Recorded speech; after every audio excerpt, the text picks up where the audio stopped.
Good morning, students. Third sum of worksheet 7 is express the following numbers in the form of k into 10 to power n, where k is greater than equal to 1 and less than 10.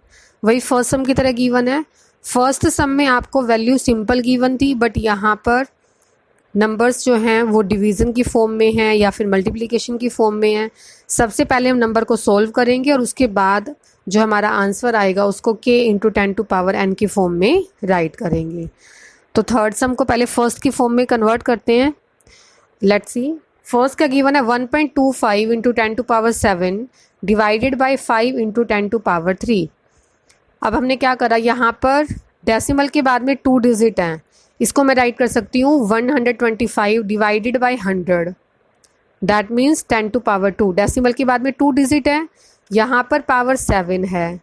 तो अगर मैं 100 से divide करूँगी, 7 में से 2 power cut होगी तो कितनी पावर बचेगी यहाँ पर 5. क्लियर हुआ. दोबारा से देखो, डेसिमल के बाद में 2 डिजिट थे तो हमारी 2 ज़ीरो यूज़ होगी इस डेसिमल को रिमूव करने में. तो पावर 7 थी, अब पावर कितनी बच गई यहाँ पर 5. ये सारे बेसिक बातें आप 5th स्टैंडर्ड में कर चुके हो. तो मैंने डायरेक्ट राइट कर दिया 125 into 10 to power 5 divided by 5 into 10 to power 3. अब क्या किया, डिवीज़न का साइन था तो मैं 5 इंटू 10 टू पावर 3 को नीचे राइट कर रही हूँ. नंबर क्या गिवन है 125 multiply 10 to power 5 divided by 5 into 10 to power 3. 125 को 5 से आप कट करोगे तो कितना आएगा 25. यहाँ पर पावर 5 गिवन है, यहाँ 3 गिवन है. 5 में से 3 गया 2, तो कितना हो गया 25 इंटू 10 टू पावर 2. बट हमें 25 की फॉर्म में आंसर नहीं चाहिए. हमें k जो है, k हमारी जो वैल्यू आती है कॉन्स्टेंट वैल्यू, वो कहाँ से कहाँ वेरी करेगी 1 से 10 के बीच में. तो मुझे क्या करना पड़ेगा, यहाँ पर डेसिमल लगाना पड़ेगा. जब इसको 25 को मैं डेसिमल की फॉर्म में राइट करी हूँ 2.5, तो इसका मतलब 2.5 मल्टीप्लाई 10 होगा. 10 टू पावर 2 आपको ऑलरेडी गिवन है, 10 एक और आ गया, तो टोटल पावर कितनी होगी 10 टू पावर 3. क्लियर हुआ ये स्टेप आपको. एक बार दोबारा से देखो, यहाँ पर पावर 2 थी, यहाँ मैंने 3 कैसे राइट कर दी, क्योंकि यहाँ पर 25 था. 25 का जब मैंने डेसिमल बनाया 2.5 करा तो 2.5 मल्टीप्लाई 10 होगा. तो वो जो 10 आया वो 2 के साथ में जब ऐड होगा तो 10 टू पावर कितनी बन गई 3. क्लियर हो गया. आप राइट भी कर सकते हो 2.5 मल्टीप्लाई 10 मल्टीप्लाई 10 टू पावर 2, और टोटल पावर कितनी हो जाएगी 10 to power 3. First sum clear हुआ. अब देखो नेक्स्ट पार्ट है इसका 3.4 into 10 to power 4 multiply 5 into 10 to power -3. पहले हम इस ब्रैकेट को सोल्व करते हैं डिवीजन से पहले. 3.4 को 5 से मल्टीप्लाई करा तो कितना आ जाएगा 17.0. यहाँ पर 10 टू पावर 4 गिवन है, यहाँ -3 गिवन है. 4 में से 3 गया 1, तो 10 की पावर 1 मतलब 10 रह गया.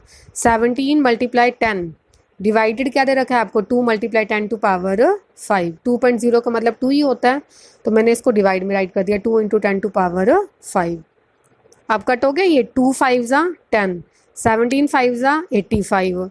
10 टू पावर 5 पॉजिटिव है, मल्टीप्लिकेशन में जा करके नेगेटिव हो जाएगी. डिवीज़न में पॉजिटिव है तो मल्टीप्लिकेशन में नेगेटिव होगी. 85 मल्टीप्लाई 10 टू पावर -5. अब हमें 85 की फॉर्म में आंसर नहीं चाहिए, नंबर 1 से 10 के बीच में आना चाहिए. तो 8.5 करा मैंने, सेम जैसे हमने फर्स्ट पार्ट में किया था. 85 को मैं कर सकती हूँ 8.5 मल्टीप्लाई 10 मल्टीप्लाई 10 टू पावर -5. ये माइनस है, ये प्लस है. -5 में से 1 कट करेंगे, -5 + 1 कितना हो जाएगा -4. तो हमारा आंसर कितना आया 8.5 इंटू 10 टू पावर -4. क्लियर हो गया. सबसे पहले क्या करा हमने 3.4 को 5 से मल्टीप्लाई करा. पावर्स जो गिवन थी 4 में से 3 गया 1, 10 बच गया यहाँ पर. 3.4 को 5 से मल्टीप्लाई करा तो 17 multiply 10 divided by 2 multiply 10 to power 5. जो कैंसिल होता है उसको कैंसिल कर दिया. उसके बाद में हमने इसको k की वैल्यू 1 से 10 के बीच में ले ली.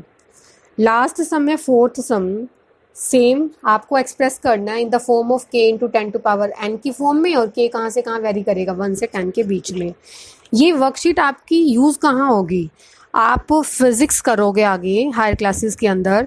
फिज़िक्स में जो न्यूमेरिकल्स आपको करने होते हैं उसके अंदर आप इतनी बड़ी बड़ी वैल्यूज़ को सोल्व नहीं करोगे. 1,38,000 या फिर जो आपको ये वैल्यू गिवन है 150 मिलियन, इतनी बड़ी बड़ी वैल्यूज़ को सिंप्लीफाई करने में टाइम ज़्यादा लगता है, तो हम इसको सिंपल फॉर्म में ले लेते हैं, मतलब पावर की फॉर्म में।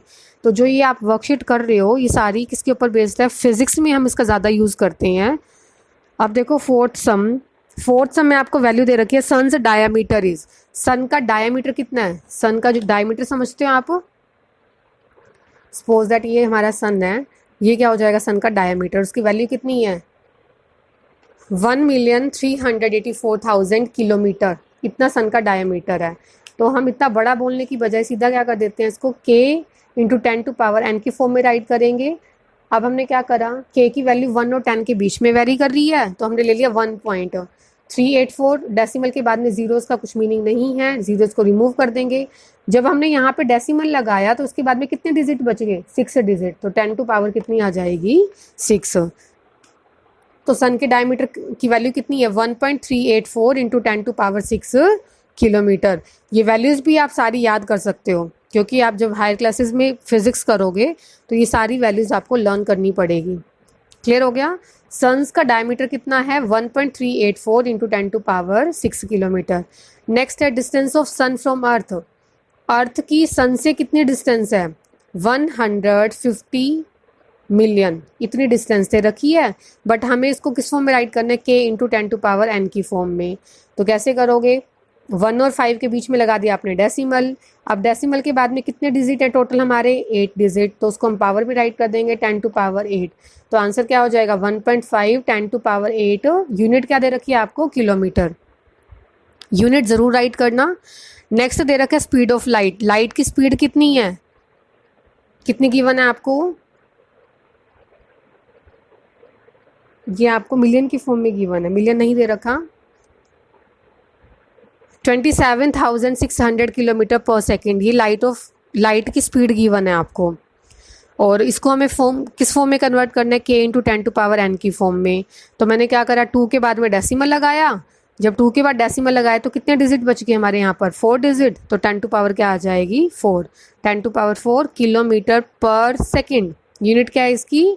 किलोमीटर पर सेकेंड, क्योंकि स्पीड दे रखी है ना। स्पीड का फॉर्मूला क्या होता है? Distance upon time. डिस्टेंस की यूनिट किलोमीटर, पर टाइम की यूनिट क्या होती है? सेकेंड। तो इसका फॉर्मूला क्या बना? किलोमीटर पर सेकेंड।